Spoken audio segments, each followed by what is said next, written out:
صباح الخير، ازيكم يا جماعه؟ عاملين ايه؟ النهارده يوم الجمعه، فلوج مختلف. الصبح بدري الساعه 8 الصبح. عايزه اخدكم النهارده هنروح ورشه لعامل مصري شاب اصيل بيشتغل بايده، بيعمل حرفه يدويه جميله جدا جدا جدا. انا عمري ما كنت اعرف ولا كنت سمعت عن الشغل ده قبل كده. بصراحه انا وصلت له ازاي؟ هو مع اختي في الشغل بيشتغل معاها، وبصراحه الفيديو ده كان فكره اختي مش فكرتي خالص، لازم اديها الكريدت. هي جرافيك ديزاينر، فبحب قوي الارتستس او الفنانين، الناس اللي هي المصريين اللي هي بيعملوا حاجات وممكن يكون فعلا مفيش حد يعرف عنهم اي حاجه، وهم ما عندهمش الكونكشنز ان هم يوصلوا ويعرضوا شغلهم للناس. فالنهارده عايزه اخدكم نتفرج على حاجه هناك، نشوف الشغل وبيعملوا الكلام ده كله ازاي. جماعه، لو اي حد عنده اي موهبه او عنده تالنت او يعرف حد عنده موهبه او عنده تالنت، قولوا لي وابعتوا لي على انستجرام وسيبوا لي في الكومنتات. بجد بحب جدا جدا ادعم الناس دي ونوري شغلها، عشان على فكره هو كلنا نستفيد، وبرده انتوا استفدتوا ان انتوا لو حد عايز حاجه انا عرفت ان انا اوصلكم تجيبوا الحاجه دي منين، او تتواصلوا مع مين عشان تعرفوا تجيبوا حاجه معينه انتوا عايزينها. يا جماعه انا وصلت، قلت ان على فكره انت صاحبه الفكره. ماشي، شكرا.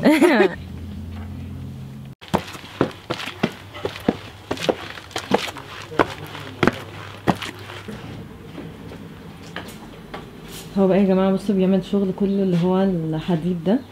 هو ايه بقى الحديد ده يا احمد؟ الحديد ده بص عرفت الاول يا جماعه على احمد. عاملين ايه؟ دلوقتي بص، الحديد اللي هو الرفيع دوت بيبقى حاجه يعني في الصنعه بتاعتنا اسمها البطن بتاعتها او الكرش بتاع دي. اوكي تمام. فبيمر بكذا مرحله. اول مرحله احنا بنقص السلك، بعد كده بنجمع السلك دوت كده بنتنيه عشان تديك نفس التفاصيل دي كده. بعد كده بنيجي نتنيها كده، في عندنا بكره كده بنتني السلك عشان تدينا نفس التجزيع بتاعت السلك دي. ده مقاس الكيرف اللي فيه ده، الكيرف دوت. هي هتشيل معانا حاجات كتيره وعمليه. احنا ممكن نقفل المسافات دي تبقى ضيقه قوي عشان ما يقعش منها حاجه. عشان ما تقعش منها حاجه يعني. دي احنا ممكن نضيقها على الاخر، نضيقها كده ببراويز. وانا عملت منتج برضو كده، برضو هوريهولكم. نضيقها بحيث ان هي تبقى مثلا ايه، حاجه بونبوني. بونبوني، حاجه تحط فيها مثلا شوكولاتات. بص دي بتبقى عباره عن ايه، دي مقص كده مثلا. لو انا عايز القطعه دي حته الحديده دي عباره عن مقص بقيس من خلالها مثلا. وليكن احنا عاوزين نقص الحته دي كده، ماشي. فهناخد هنا تبقى دي كده، وهنحطها هنا تحت سن المقص وتقص لك الحته اللي انت عايزها. وانا زي سكينه مثلا. سكينه. حابين احنا مثلا نعملها مثلا شكل زي ده كده. في عندنا البقره دي كده بنتن عليها السلكه دي. ده كده ايه، اول جنب. ده بايدك كل ده؟ بايدي عادي. وبس عشان المكن بيبقى مكلف جدا لو في مكن زي كده. وده كده تاني جنب، كلها حاجات يدويه. فاصبح عندي مثلا اللي هي نص دايره يعني. دي احنا لفيناها دايره كامله على دي كده. عملناها دايره زي ما عملت النص دايره. عايزين مثلا نعمل دي مثلا طبق فاكهه او نعملها اي حاجه. دي اسمها مكنه بناطه. تمام. هي عباره عن الفكره اللي هي بتاخد الطاقه الكهربيه بتحولها بالمولد اللي جواها لطاقه حراريه. فبستغلها من خلال النحاستين دول، بحط السلك على السلكه اللي انا في القطعه اللي انا عايزها بالظبط. وكل ده بيعتمد على اللي انا اللي بشكل يعني دي حراره صح؟ انا اللي بشكل القطع بايدي. مش المكنه هي اللي بتشكلها. فديت الفرق بين الصنعه اليدويه والمكنه او الاسطمبات. فبحط السلكه على السلكه ومكان اللحام. يعني هنا بيبقى في مكان لحام هنا، فعشان اداريه ببنط في نصه بالظبط هنا كده. ده كده البرواز حصل معانا فيه مشكله. تمام. فاحنا ايه، عشان الكسر يعني. عشان الكسر. فاحنا ممكن بنفكه تاني كده وتلحمها تاني وبعدين تقوم لاحم فيها بقى البتاع. والسمك بتاع السلكه هو اللي بيجبرني برضو ان انا ما اضغطش جامد عشان السلكه ما تتكسرش. فواحده واحده برضو مكان اللحام ده كده بحاول ان انا بس بقت دايره كامله. كده انت لحمتها تاني؟ لحمتها تاني عشان بس اتكسرت مننا واحنا شغالين. يا جماعه ده مصطفى برضو. مصطفى هنا بيشتغل مع احمد. هو مصطفى يعني يعتبر الاساس، الديزاينر. هو اللي بتاع كل حاجه. هو اللي بيصمم، هو اللي بينفذ، وهو اللي بيسوق. انا بحاول اتعلم منه. انت بتشتغل بقالك كام سنه يا مصطفى في الموضوع ده؟ بقالي كده بتاع 15 سنه. الفكره دي لاي عرض، تعرض عليها اي حاجه. يعني احنا يعني خدناها بصوا يا جماعه من الثبت مش يعني الثبت ده مش بيتقلب. لا، اما يعني هي يتحمل مهما فيه لفت الحاجه هو بيفضل بيثبت. ثابت مكانه، اما بتحملي ما فيه الحاجه بيقعدش بيثبت. يلف بقى. لا، ايوه هو اما بتحملي فيه الحاجه بيفضل ثابت وهو طالع وهو نازل. اهو بتشيل 10 كيلو فجأة دي.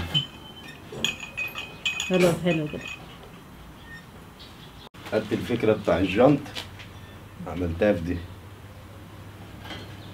وأي شكل بأي حجم، يعني أي مقاس اختاريه هيتعمل. والعجل برضك نفس الكلام، يعني عايزة عجلة زي دي 2 متر، عجل بدأت في العجل. يعني خدت عجلة كبيرة وعملت زيها. أي مقاس كبير أعمله صغير، يعني أي ارتفاع. ما زي الغزاله دي كانت دي ارتفاع. انتوا عارفين يا جماعه الغزاله اللي هي عند سيتي ستارز، عند سيتي ستارز هم اللي عاملينها. هم اللي عاملين بوابات برضك جوه بالكور. ايوه كور كبيرة، كور صغيرة نازلة زي العقد. بوابات. اللي هي نفس الفكره نفس الفكرة بتاعت دي، بس مقاساتها مختلفة وكبيرة جدا. يعني في تصل لحد القطر بتاعها 1.5 متر. طب وحاجة زي كده بتاخد وقت قد ايه وانتوا بتعملوها؟ دي كده بتاخد بتاع ساعتين. والله ساعتين؟ ده بعد 15 سنة طبعا. ساعتين عشان هي كده فيها كيلو الا ربع سلك. ديت الكيلو الا ربع خامة بيعملوا 30 جنيه 27 جنيه خامة. أنا ببيعها ب100 سودا. اللي بياخدها بينكلها بيبيعها ب170 وب180. والله لا، هي الناس بتبيعها أغلى. أنا بشوف حاجات في خان الخليلي ب 700 و 800 جنيه. كله بيبيع بالسعر اللي هو عايزه. أيوه، وعلى فكرة على انستجرام الناس على انستجرام بتعمل صفحات على انستجرام وفيسبوك وبيبيعوها بتتباع ب 250. جملة اللي بيبيع جملة ب 250. أنا بسلمها ب100. لا، هو بيسلم أقل من كده كمان. أنا بسلم دي ب100 جملة. كيلو ب 35 جنيه، انا باخد 75 جنيه مصنعيه فيها. احنا عندنا التجار برضو بيبقى عندهم طمع سنه، اللي هو ايه، مش هو الفرق يعني دلوقتي مثلا هيكسب منك، مثلا هياخد القطعه دي ب100، فهو هيصرف على مثلا دهان او رش 50، فبقت ب 150. هيحطها مثلا كرتونه مثلا 30 جنيه مثلا بالتغليف بتاعها، قول 180 او 200 جنيه، فهو هيبيعها للموزع، يعتبر ده الموزع. فالموزع هيدي للتاجر، هيديها له مثلا على 250، التاجر بقى هيبيع براحته بقى. ايوه صح. الحاجه لما بتبقى ادخن بتبقى صعبه بالنسبه لنا، او مش صعبه، بتبقى فيها شغل اللي احنا لازم نعملها المقاسات بالظبط. ده لسه بيتجمع تروبات. لو شفت المراحل بتاعتها هتبقى يعني بالنسبه لاي حد صعبه جدا. بالنسبه لنا احنا عشان يعني لسه يعني مفيش امكانيات اللي هي كبيره قوي يعني، فاحنا بنعمل ايه، بنعمل تجهيزه ثانيه، اللي هو بنعمل مثلا درفيل يدوي. يعني مثلا ماسوره كده، ماسوره بنكسح عليها ديت، بنكسح يعني بنتني عليها دي مرحله. شغل انا اعملها يدوي واديها لك اقول لك اعمليها، هتلفي بيها الدنيا مش هتعرفي تعمليها تجيلي. ايوه صح، فهمت.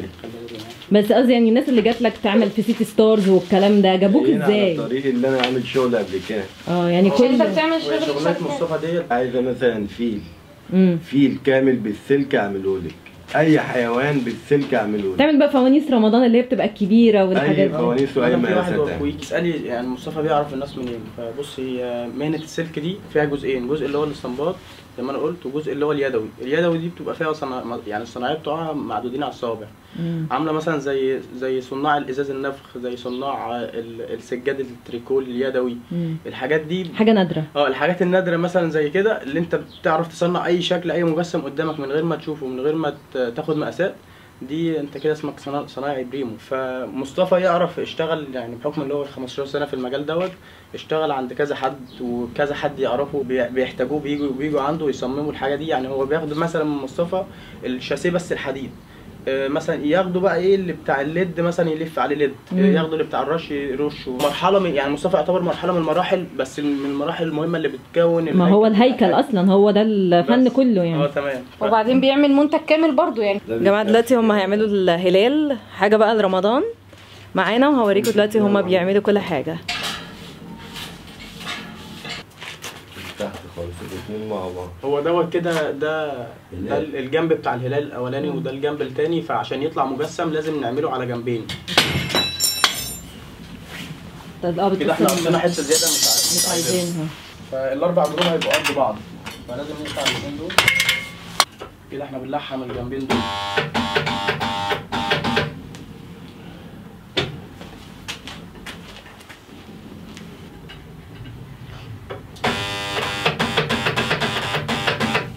كده التاني، بس احنا اكيد لازم نقويه من النص هنا كده، لازم نقويه عشان ما يتنيش. ودي برضو النجمه دي احنا عملناها. عامله ايه؟ هنا؟ وبعدين بيتحط بقى حواليها ليد بقى او ايا كان أو الحاجه الفرش اللي هي الأحمر دوت. وبيبقى لها قاعده عايزه اعليها شايفاها جايه. شايفاها 3D كده على بعضيها، هيكل كده على طول على بعض. اهم حاجه بنخلي بالنا برضه دي متلحمه فبتبقى لسه سخنه. تبقى سخنه من في لسعه اللي انا لسعت لما نيجي نرش ده بنعمل تفاصيل برضه ايه، نديها عصب ونديها شكل. احمد ومصطفى انتوا قلتوا لو حد عايز اي حاجه ممكن يتواصل مع حد فيكم صح؟ ايوه تمام. ولو انتوا بصوا يا جماعه دي مثلا عشان انتوا عارفين انا بحب حاجات زينه رمضان الفتره دي، زينه رمضان اهو سوري زينه رمضان اهي، ويعملها. وبعدين كمان لو انتوا طلبتوا منهم بيقول لك ممكن هو ينكلها لو يديها لون ويعمل عليها الاضاءه. يا بصي ده بصوا ده هو عملوه خلاص الفانوس الزينه خلصت. تجنن تجنن. هنعمل له قاعده بقى عشان تبقى عشان يقف. وممكن برضو بقى هنا نعمله ب ليد بقى كل ده بيتلف ليه؟ بجد هي تحفه كمان يعني يبقى ده فاهمه قدام بيت فظيعه. هتبقى في جنينه لو حد عنده جنينه، حد في بيته حتى جوه ايوه البيت. طبعا عايزه تبقى زينه زي بوابه. ايوه بالظبط جميله. احنا هناخد دي بقى عايزين والله بس تعمل لنا بقى فيها الليد وكده يعني خلصها انت، انا هاخدها على طول. بس خلصها لنا بقى قبل رمضان. حاضر. عشان يا جماعه انا هاخد واحده زي دي وهبقى اوريها لكم قدام البيت عندنا هتبقى عامله بابا هيفرح بيكي قوي. شخبطيها وتحطي الاكل في ولما يعمل ايوه تتعلق فاول ما يدخل تقوم واقعه. اول ما يهز السلكه اللي جوه دي وريني كده. بس هي بس ايه بقى لها اول ما يهز دي روح قافله. دي احنا جايبينها شايفين يتحط عليها مثلا كحك البسكوت عشان العيد. كنت جايبه صوره من على انستجرام وبعتناها لاحمد وهو يعمل لنا زيها بالظبط. لو انت احمد لو اي حد بعت لكم اي حاجه تعملوا زيها بالظبط. ايوه تمام صح. سواء كان تعملوا برضو تصميماتكم عادي. طب والشكل ده شكل يعني انت ازاي بتفكر اصلا في الاشكال دي؟ مموج كده، هي بس تديك شكل الشكل الورده زي التدويره بتاعت الورده. او بتتنكل او بيركب لها اللمط بتبقى 90 جنيه في الاخر. يعني دي بتتكلف 90 جنيه. الحاجات دي بتبقى معروفه في السوق في الموسكي في كل حته. دي ب 90 جنيه وب 110 بتتباع فرداني بالبلصايه بتاعتها بتبقى نجفه كده. بيركب فيها بيركب هنا ورده كده في النص نتلحم فيها كده. اعملها لك اللي فكها تاني شغل كده شغل اي حاجه. بس بتعملها كده عشان تعملها تورينا الشكل. انا اركبها لك وانت فكيها. يا جماعه بصوا مصطفى عمل دي لعبه ذكاء. ايوه لعبه ذكاء. المفروض نطلع القلب من جوه دي بقى. ف انا هحاول ولو ما عرفتش مصطفى بقى هو اللي يبقى يعني.